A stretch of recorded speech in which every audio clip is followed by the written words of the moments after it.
Hello everyone, my name's ColdPhazon, and welcome to a bonus episode of Super Mario Galaxy. Today, we're going to be taking a look at Rosalina's storybook. Enjoy! Ooh.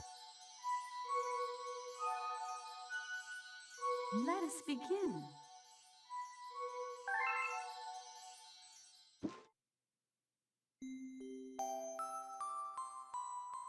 Chapter 1, The Celestial Duo.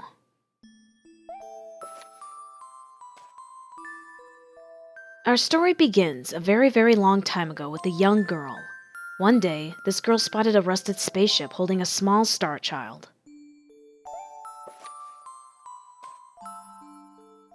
"What's your name? Are you lost?" the girl asked the star child. "I'm Luma, and I'm waiting for Mama.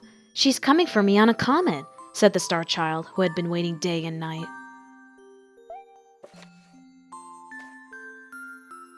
"Don't worry, I'll wait with you," the little girl promised Luma.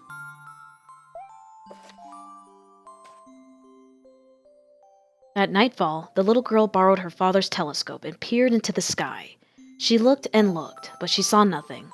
Hours turned into days, and then years, but still, the sky revealed nothing. Finally, the little girl sighed and said to Luma, "If we stay here looking much longer, I'll be an old lady soon." But then she had an idea. "Why don't we go out there and find your mother ourselves?"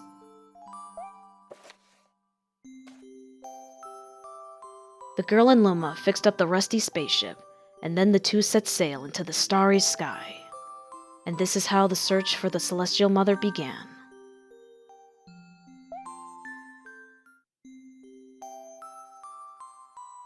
Chapter 2, Starbits.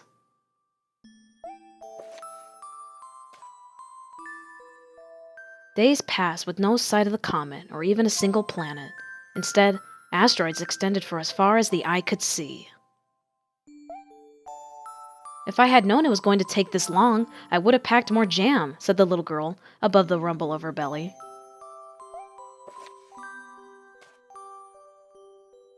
Before they left, she had packed all the essentials: telescope, butterfly net, stuffed bunny, bread, milk, jam, and apricot-flavored tea. But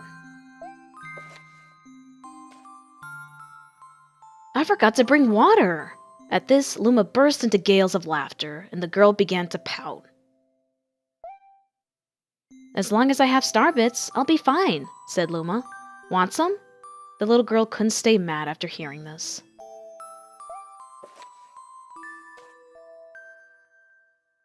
Luma continued to laugh, and the girl couldn't help but join in. "All right, maybe just a nibble."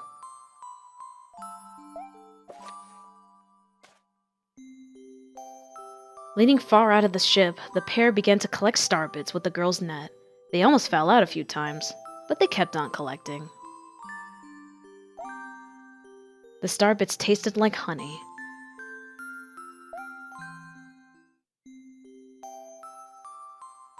Chapter 3, The Comet.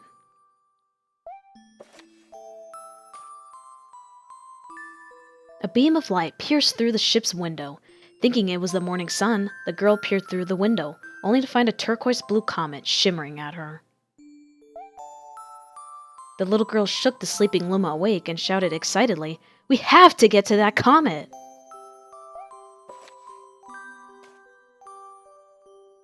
The pair descended on the comet and found that it was made of ice. They looked high and low, but Luma's mother was nowhere to be found.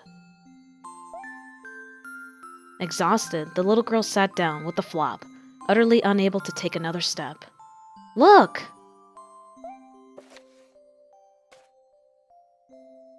Peering down at the icy ground where Luma was pointing, the girl suddenly noticed clusters of starbits encased in the ice. "Pretty good, huh? Finding starbits is my specialty," said Luma, beaming. "There's ice here, but it's so warm. I'll bet there's water here too." The two decided to stay on the comet for a while. Riding the turquoise comet, the pair continued their search for Luma's mother.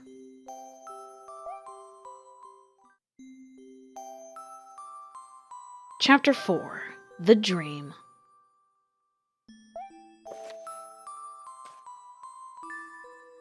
One night, the girl dreamed about her own mother. "Where are you going?" she asked her mother's retreating back. Without turning, her mother replied, "Don't fret, dearest. I'm not going anywhere. I'm always watching over you, like the sun in the day and the moon in the night." A wave of sadness washed over the girl. What about when it rains and I can't see the sun or the moon? Her mother thought for a moment before responding.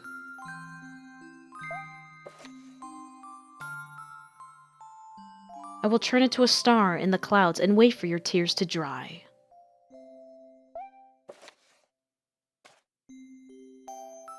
When she awoke, the girl's face was damp with tears. "You have starbits in your eyes," said Luma to the girl.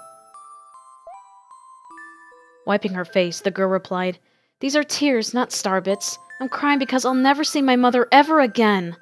At this, Luma began to cry too. "Mama, oh Mama, wah."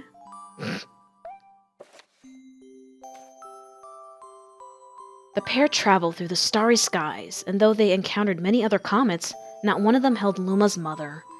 Luma was despondent.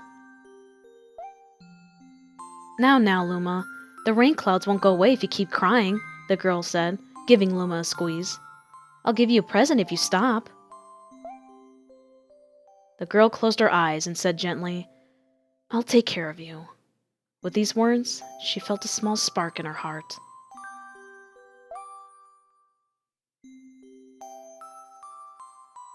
Chapter 5. Home.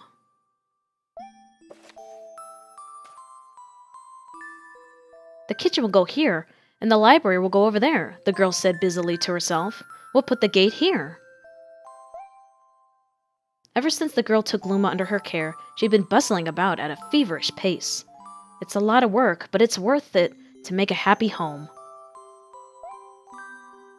It turned out that starbits weren't the only things buried in the ice. There were tools and furniture unlike any they had ever seen, and the girl used them to build a home.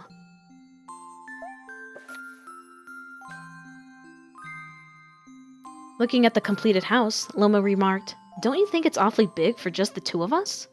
With the library, bedroom, kitchen, fountain, and gate, it was certainly spacious, but still, something seemed to be missing. "If only my father, brother, and mother were here," the girl said wistfully. Indeed, the house was too large for its two small residents.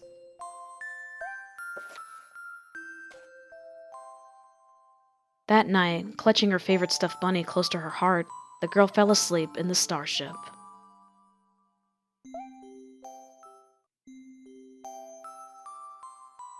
Chapter 6. Friends.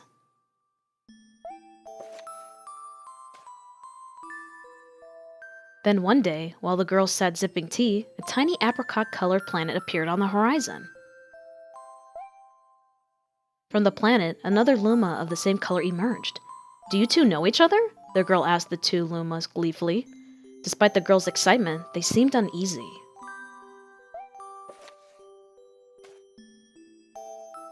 The two Lumas neither drew closer nor backed away from each other. Instead, they just stared. Then one Luma broke the silence.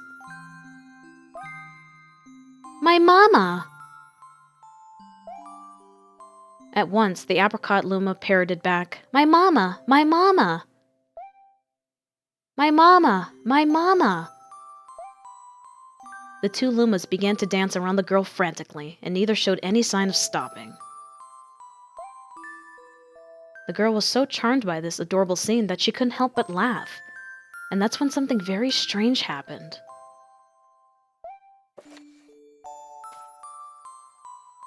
Suddenly, more Lumas began to pop out from the apricot planet. They were different colors, but they all shouted the same thing. "My mama! My mama!" The sight of all the shouting Lumas only made the girl laugh harder. What am I going to do with all these children? The Lumas just stared blankly as she doubled over laughing. "I guess we'll have to name each and every one of you." Tomorrow, once she had finished naming them all, she would begin moving all the Lumas into the new house.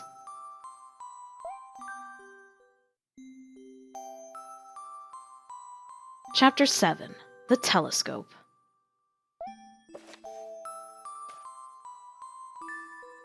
After seeing their 100th comet, a sudden thought popped into the girl's head. I wonder if my home planet is still as blue as it was. That's when she remembered her father's telescope.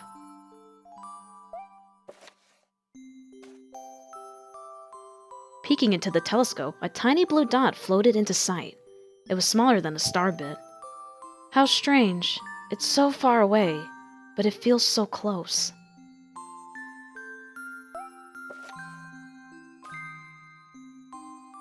She twisted the knob of the telescope, and the blue dot grew until she could make out a grassy hill dotted with flowers. It seemed very familiar to her.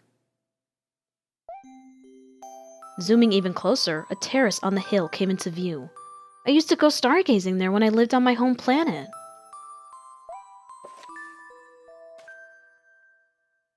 She remembered rubbing the sleep out of her eyes as she followed her father up that hill to look at the stars.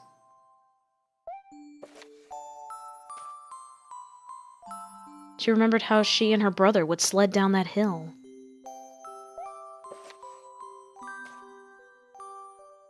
She remembered having picnics with her mother on that hill on bright and windy days. And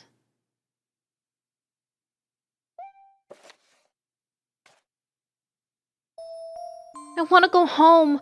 I want to go home right now. The girl burst into tears, and the Lumas didn't know what to do. I want to go home. I want to go back to my house by the hill. I want to see my mother. The girl was shouting now, her face wet with tears. But I know she's not there. I knew all along that she wasn't out there in the sky, because...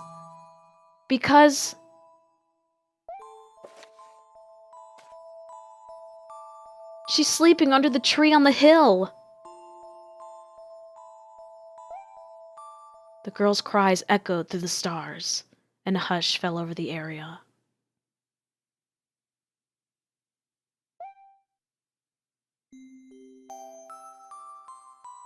Chapter 8. The Wish.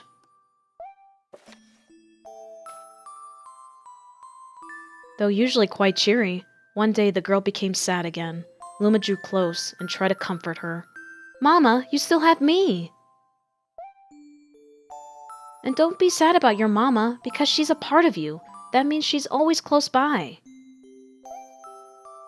It's like me. I love starbits because they remind me of my mama. No, the girl said, unable to stop the tears. The lonely look flickered across Luma's face, but it was soon replaced by a wide grin. I have an idea!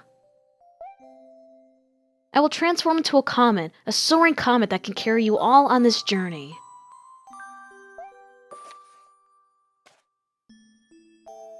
With that, Luma, trailing bands of white, soared high into the sky and just as quickly started to plummet back down. Kaboom! Kablam! The ground shook, and a bright light poured out of the crater that the Luma had created.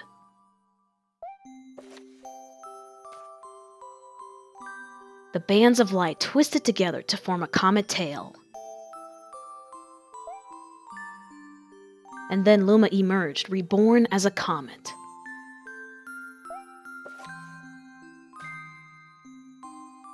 The girl could scarcely believe her eyes. But how? She kept asking.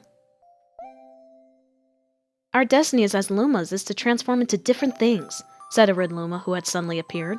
Stars, comets, planets. We could become all of these things. When I grow up, I want to become a star that makes someone special smile, said a green Luma. A blue Luma chimed in. That Luma turned into a real cutie of a comet, didn't he?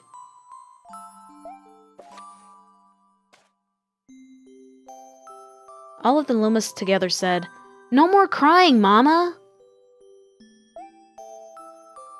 Thank you, said the girl in a whisper, and she pulled the Lumas close and hugged them. From that day on, starbits no longer fell from the girl's eyes.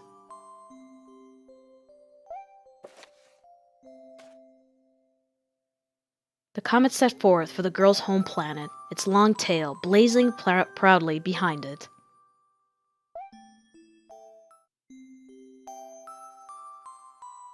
Final chapter. Family.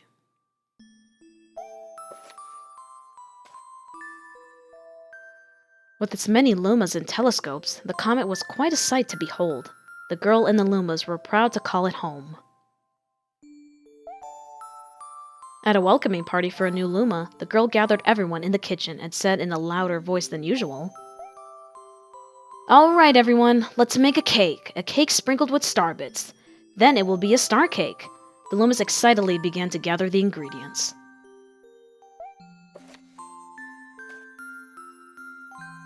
As she watched the Lumas scurry about, the girl smiled and thought to herself, "This is my family now, and I will stay with them until they're ready to leave the nest. And when they do leave, I'll see them off with a smile." Because that's what makes a mother happiest.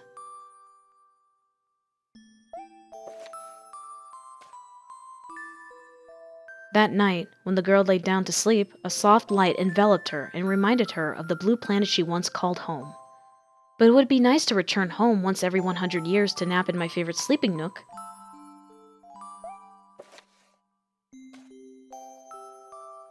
The comet carrying the Lumas and the girl continues on its journey to this very day. With more family members in tow than can be counted, it's said that the comet visits the girl's home planet once every 100 years, its proud white tail glittering in the sky.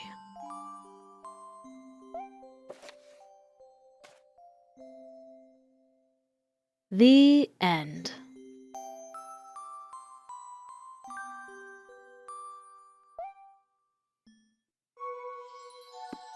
That's all. My story is finished. So guys, I hope you enjoyed the story of Rosalina and how she became the mother of Lumas. Thank you all for watching, and see you guys later.